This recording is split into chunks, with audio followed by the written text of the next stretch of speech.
শারীরিক কাঠামো গঠন করার, সুস্থ করার, সবল করার এবং দেহকে পরিপূর্ণ পুষ্ট রাখার, রোগমুক্ত রাখার একটা বিশেষ টনিক আমি মনে করি চায়না মেডিসিনকে।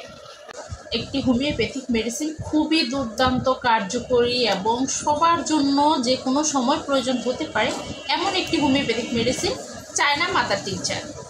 আমি আবারও বলতেছি, চায়না অফিসিনালিস মাদার টিংচার মেডিসিনটির পূর্ণ নাম। সংক্ষেপে সকল হোমিওপ্যাথিক ডক্টর চায়না নামে অবশ্যই চিনবে। আপনারা এই মেডিসিনটি প্রত্যেকেই তার নিজ নিজ ঘরে যে কোনো হোমিও ফার্মেসি থেকে সিল প্যাক কিংবা প্রয়োজন সাপেক্ষে যতটুকু প্রয়োজন ঘরে রেখে দিতে পারেন। এই মেডিসিন ঘরে সযত্নে রাখতে পারলে 1 বছরেও এর কোনো কার্যকারিতা নষ্ট হবে না। তার জন্য বলছি যে কেউ সংরক্ষণ রাখতে পারেন। এই মেডিসিনটি শরীরে কিভাবে, কখন, কতটুকু প্রয়োজনীয় সেই নিয়ে আজকে সম্পূর্ণ ভিডিওটি থাকছে।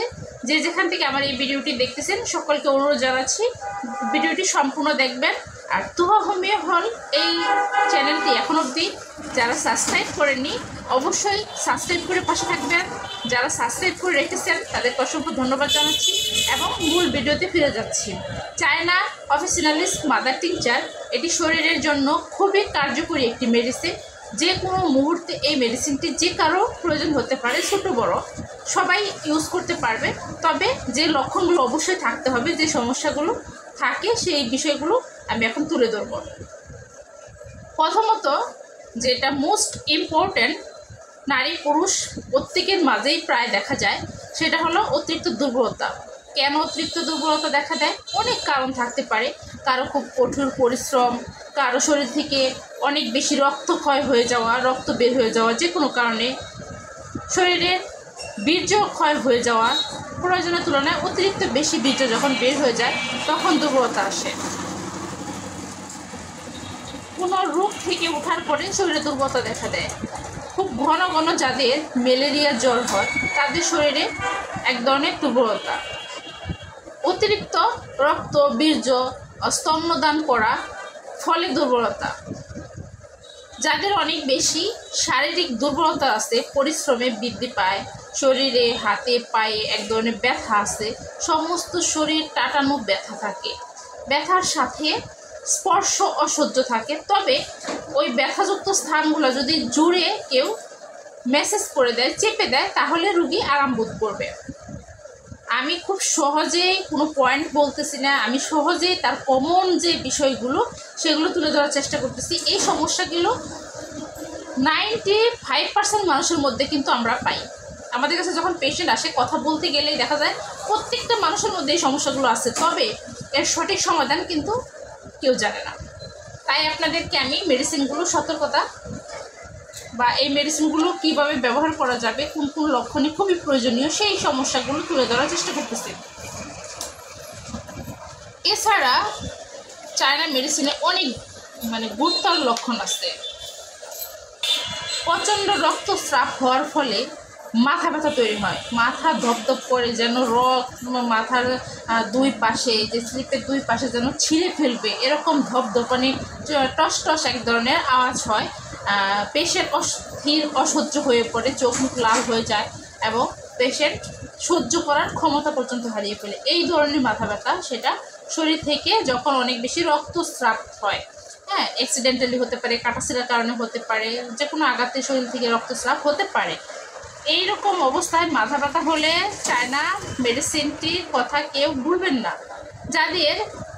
যেসব মহিলাদের একটানা আপনার দীর্ঘদিন সন্তানকে দুধ খাওয়াতে হয়, একটা বাচ্চাকে কিন্তু 2 বছর পর্যন্ত প্রত্যেকটা মায়েই দুধ খাওয়ানোর চেষ্টা করে, বুকের দুধ। এরকম যদি পরপর 4-5টা বাচ্চার মা হয় সে, তাহলে তাকে অনেক বেশি পরিশ্রম করতে হয় বাচ্চাগুলো লালন পালনের জন্য এবং বাচ্চাকে স্তন পান করানোর জন্য। সেক্ষেত্রে ওই মহিলাটি বা ওই মায়ের শারীরিক অবস্থা কিন্তু ভীষণই খারাপ হবে, অনেক বেশি দুর্বল থাকবে। সেক্ষেত্রে এই চায়না মেডিসিনটি কিন্তু তার জন্য একান্ত জরুরি হয়ে পড়বে। এছাড়াও অনেক সমস্যার কারণে চায়না মেডিসিনটি ব্যবহার করি আমরা। হোমিওপ্যাথিক মতে চায়না মেডিসিনটি একটা বিশেষ টনিক, যেটা প্রায় সকল প্রাপ্তবয়স্ক মানুষের জন্য প্রয়োজন হয়।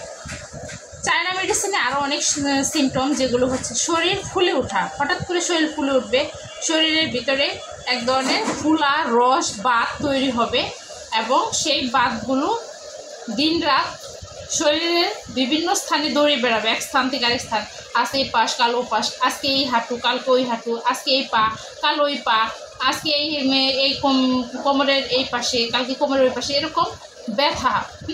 এই ব্যথাগুলোতে কিন্তু চায়না মেডিসিনটি দুর্দান্ত কাজ করে। বিছানায় শুইলে যদি শরীর ঝিঝি লেগে যায় এবং যে পাশটা চাপ দেবে চেপে শুবে, সেই পাশটা যদি অবশ ভাব হয়ে আসে, হাত পা বেঁকে আসে, হাত পায়ে রক্ত টান দেয়, তাহলে চায়না মেডিসিনটি কিন্তু সেখানে আবশ্যক।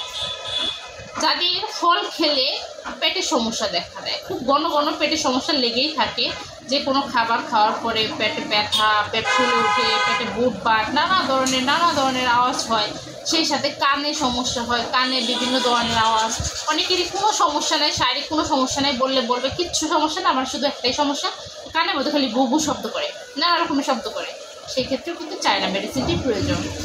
অনেকেরই দেখবেন কোনো সমস্যা নাই, আমি সম্পূর্ণ সুস্থ, আমার পেটে সমস্যা, খাবার দাবার খাইলে পেট ফুলে ওঠে, পেটের মধ্যে গড় করে কলকল করে ডাকে, মাঝে মাঝে এই পেটে সমস্যা দেখা দেয়, আর হচ্ছে ফল খাইতে পারি না, ফল খাইলে পেটে সমস্যা দেখা দেয়, ফল খাইলে পেটের অসুখ।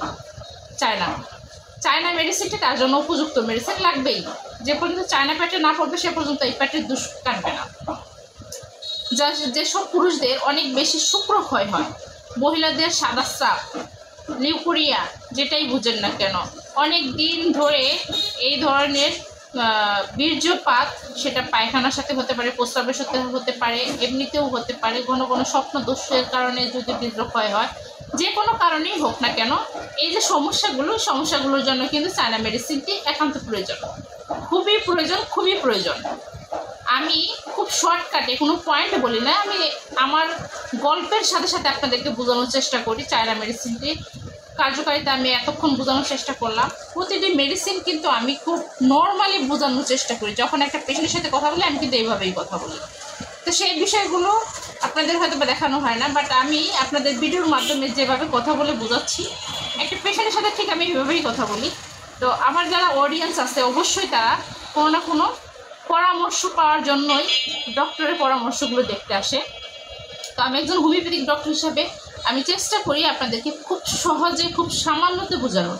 এখানে কোনো ইংলিশ, কোনো ধরনের মানে ক্লিনিক্যাল যে ভাষাগুলো আমি ইউজ করি না, কারণ এইগুলো মানুষ বুঝতে পারে না, এগুলো মানুষ বুঝে না, শিক্ষিতরাও বুঝে না, অনেক শিক্ষিত মানুষের মেডিকেল টার্মের কোনো ভাষা বুঝে না।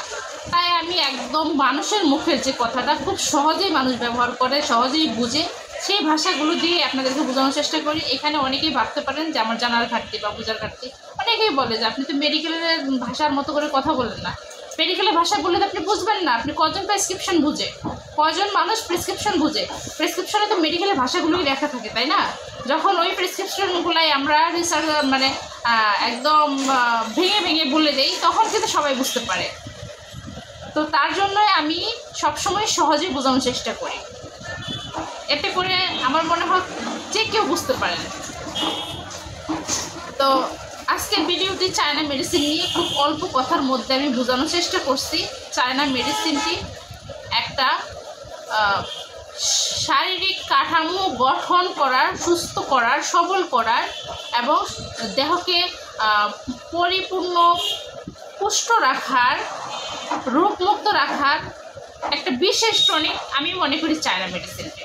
কারণ চায়না মেডিসিন দিয়ে কতগুলো সিরিয়াস সমস্যার সমাধান করা যায় সেটা ডক্টর এবং একজন পেশেন্ট যখন ট্রিটমেন্ট নেবে তখনই বুঝতে পারবে। তবে এই মেডিসিনের সমস্যা সিমটম কিন্তু এই কয়টাই না, এটি কমন, এটি মানুষের মধ্যে সব সময় দেখা যায়। তাই আমি বোঝানোর জন্য বলছি, একটা মেডিসিন খুব গভীর, এগুলোর অনেক কার্যকারিতা, ঘন্টার পর ঘন্টা কথা বলে মেডিসিনের কার্যকারিতা বলে শেষ করা যাবে না।